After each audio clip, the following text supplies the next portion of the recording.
ഇന്ന് രാവിലെ ഞങ്ങൾ അമ്മയും മക്കളും കൂടി ഇന്ന് അമ്പലത്തിൽ പോകാമെന്ന് വിചാരിച്ചിട്ട് അങ്ങനെ നമ്മൾ ആയിരങ്ങണി അമ്പലത്തിലേക്കാണ് കേട്ടോ പോകുന്നത്. അപ്പോൾ എൻ്റെ കുഞ്ഞിക്കാന്ന് വെച്ചിട്ടുണ്ടെങ്കിൽ ഇപ്പോൾ എവിടേക്കെങ്കിലും പോവാൻ കുറച്ച് ശരീരമൊക്കെ ആയി തുടങ്ങിയല്ലോ. അപ്പോൾ നമ്മൾ ഒരുങ്ങിക്കഴിഞ്ഞ് കഴിഞ്ഞിട്ടുണ്ടെങ്കിൽ ഇപ്പോൾ അമ്മ അമ്മ എന്ന് പറഞ്ഞിട്ട് ഇങ്ങനെ പിന്നാലെ നടക്കുന്നതുകൊണ്ടിരിക്കുന്നുണ്ടോ. ആകെ അവൾക്ക് അറിയാവുന്ന ഒരു വാക്ക് അമ്മ എന്ന പേര്, ഒന്നും തന്നെ സംസാരിക്കില്ല കേട്ടോ, ഇതുവരെയായിട്ടായിട്ടില്ല ആള്.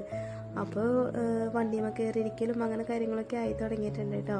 അപ്പോൾ ഞങ്ങൾ ആ അമ്പലത്തിൽ പോയി. അപ്പോൾ എന്നും പായസം കിട്ടാൻ വേണ്ടിയിട്ടാണ് എന്നും ചെക്കന്മാർ അതിന് എന്താ പറയുക ശാന്തിയുടെ പിന്നാലെ നടക്കും. അവിടെ ചേട്ടന്മാരുണ്ടാവില്ല, അപ്പോൾ അവർ പിന്നാലെ പായസം ചോദിക്കാറുണ്ട്. ഇന്നോ പായസത്തിന് പകരം കിട്ടിയത് എന്താ പറയുക ഗണപതി ഹോമത്തിൻ്റെ പ്രസാദം അങ്ങനെ എന്തായിരുന്നു എന്ന് തോന്നുന്നു, അതാണ് കേട്ടോ. അപ്പോൾ ഇതിനകത്ത് ഞങ്ങൾ ആൽത്തറ വീഴുന്ന അതൊക്കെ കഴിച്ചതിന് ശേഷം പിന്നെ അടുത്ത അമ്പലമാട്ടോ, ദേവൻ്റെ അമ്പലമാണ് അടുത്തുള്ളത്.